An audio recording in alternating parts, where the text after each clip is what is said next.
ማነው እንደኔ ወይዘሮ ሜላት በድጋሚ እያሳዘነችው ማለት ነው። ወይዘሮ ሜላት አሁን ያለችበት ሁኔታ በጣም ከባድ ችግር ውስጥም ብትሆንም ጠንካራና ጎበዝ እንደሆነች እናምናለን ማለት ነው። ሜሉዬ እንግዲህ ወይዘሪት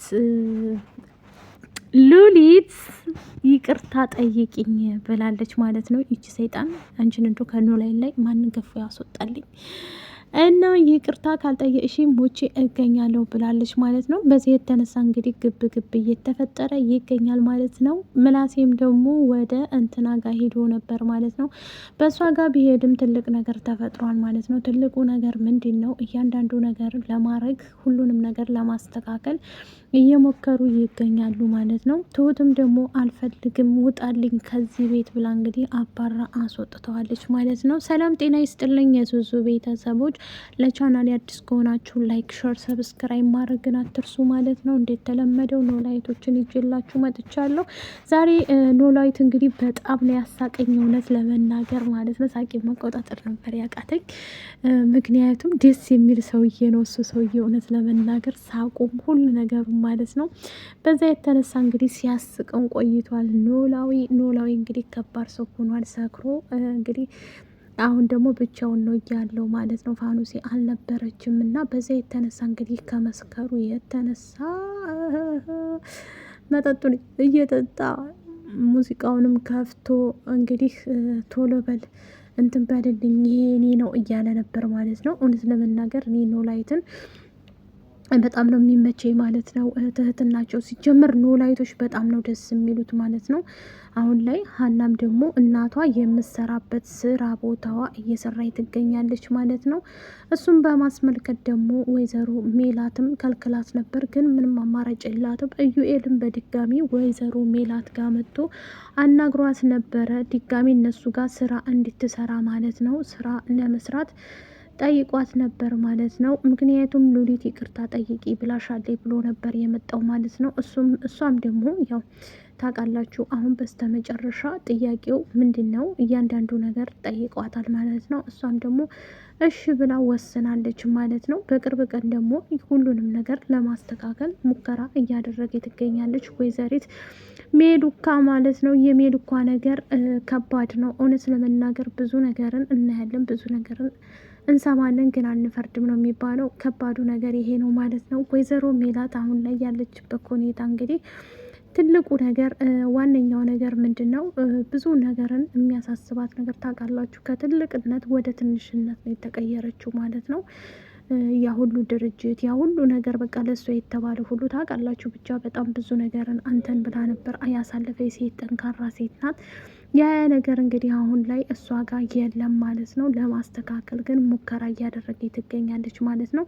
እውነት ለመናገር እኔ ሜላትን በምክንያት ነው ወዳታለሁ ያልኳችሁ ማለት ነው። ጎበዝ ጠንካራ እንደሆነች ሁላችንም እናውቃለን ማለት ነው። ሜሉዬ በዚሁም ከዚህ የተሻለ ነገር ንብረቶችሽ ተመልሰው ከዚህ የተሻለ ነገር እናያለን ብዬ አስባለሁ ማለት ነው።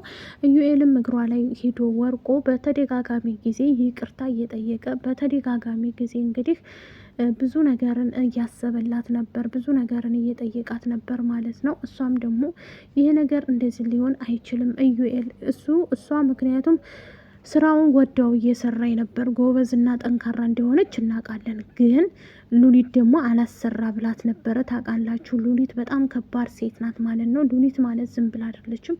ሉሊት እንግዲህ ከባድ ናት ታውቃላችሁ። በጣም ብዙ ነገርም ብታሳልፍም እሷ ግን ጎበዝ እንደሆነች እናውቃለን። ሜሉካ አሁንም ቢሆን ጎበዝ ናት፣ ዛሬም ጎበዝ ናት፣ ነገም ጎበዝ ናት።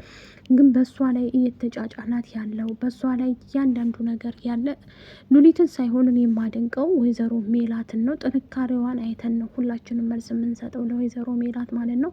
ጉብዝናዋን እውነት ለመናገር ሀና በዚህ ሰዓት ላይ ከወይዘሮ ሜላት ጋር እንደዚሁም ደግሞ ከእንትና ጋር አንድ ላይ ለመሆን ወስናለች ማለት ነው። በዚህ የተነሳ ጎበዝ ጠንካራ ስለነበረች ብዙ ነገሮችን ያሳለፈች ጀግና ሴት እንደሆነች እናውቃለን ማለት ነው።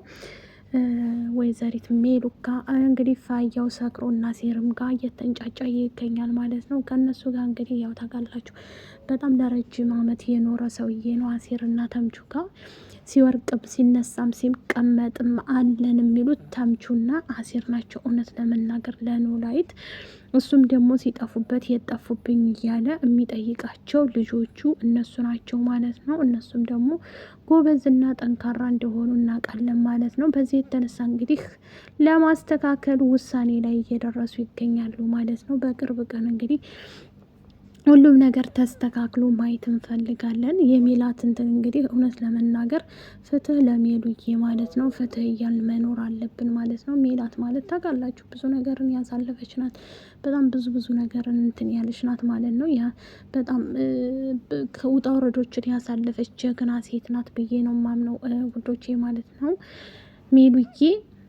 እንደዚሁም ደግሞ ሀና እንግዲህ ሰላም ከጓደኛዋ ጋር አቶ እንትና ጋር ማለት ነው ገብታለች ዋናው ነገር ጋር ማለት ነው። ፍቅር ይዞኛል እያለች ነበር ማለት ነው። ያው ታውቃላችሁ እናንተ ብዙ ጊዜ ከሳሚ ጋር ነው የምናያት ማለት ነው። አሁን ደግሞ ሳሚ ከዛሬ እናንተ ጋር ነው ማድረው ብላ ተመልሳ መታ ነበር ማለት ነው። ከሄደችበት እንግዲህ መታ አብረው ለማደር ወስነዋል ማለት ነው። ይህንን ደግሞ ያስተካከለላት እሱ ራሱ ነው ማለት ነው። ሳሚ ነኝ ብሎ ሳሚን እንግዲህ ፍቅሩን ለመቀበል ጉድ እያለ ትገኛለች ማለት ነው። ወይዘሪት ሰላም ወደዋል የመሰል እንግዲህ ስለ ትሁትም ደግሞ ትሁት ጋር ሄዶ ምላሴ ምን ተፈጠረ ከሱ ጋር የተፈጠረው ነገር እውነት ለመናገር ከሄደ በኋላ እዛ ሄዶ እንግዲህ የተፈጠረበት ነገር ከባድ ነገር ነው ማለት ነው። ትሁት አባረረችው። ቤታቸውም ደግሞ እንዲነሱ ምንቅርቅር ያለ ሆኖ ነው ያገኘው ማለት ነው። ጥሩ ነገር አግኝቶ አልተመለሰም። የሆነ በቃ አላ ብዙ ነገርን እንትን ብሎ ነው የተመለሰው ማለት ነው። በዛ የተነሳ እንግዲህ ብዙ ነገሮችን አሳልፎ ብዙ ነገሮችን እንትን ብሏል ማለት ነው። ከባድ ሰው ነው እንግዲህ ትሁት አባረዋለች። እሱም እየተናደደና እየተበሳጨ እንዴት ያባረኛል እያለች እንግዲህ ታባረኛለች እያለ በተኛበትም እየለፈለፈ ሰላምም ደግሞ ለምን አተኛም ቆይ ችግርህ ምንድን ነው ምላሴ እንተኛበት እያለ እየተቆጣችው ነበር። እሱም ደግሞ እንዴ የሆነ ነገር ተፈጥሯል ልነግርሽ ነው እያላት ነበር ማለት ነው። እሱንም ለመናገር ሞከራ እያደረገ እንግዲህ ነግሯታል ማለት ነው። ፋያውን እንግዲህ እቤቱ ከወሰዱት በኋላ ምን ተፈጠረ? እነሱ እውነት ለመናገር ጎበዝና ጠንካራ ነበረ። ፋያውም እንግዲህ ከመጠጥ ቦታ ላይ አይገኝም ነበር። ተገኙም ቀሩም አሲርና ተምቹ ነበሩ ማለት ነው። እሱን እንግዲህ አሁን ላይ ደግሞ ፋያው ሆኗል ማለት ነው መጠጥ የሚጠጣው። እሱን ደግሞ እየተቆጡት ነበር እውነት ለመናገር እንዴት ልጠጣ ቻልክ ፋያው ምን አስበህ ነው እያሉት ነበረ። እሱም ደግሞ መልስ አልሰጣቸውም ነበረ። እውነት ለመናገር እኔ ራሱ በጣም ነው የገረመኝ ማለት ነው። ፋያው እንደዚህ ሰክሮ አየዋለሁ ብዬ አስቤ አላውቅም ነበረ። እሱ ግን ከባድ ሰው ዛሬ ሰክሮ ሳየው በጣም ነው የገረመኝ ማለት ነው። ከወደዳችሁት ላይክ፣ ሸር፣ ሰብስክራይብ አድርጎ ወዳችኋለሁ። ባይ ባይ።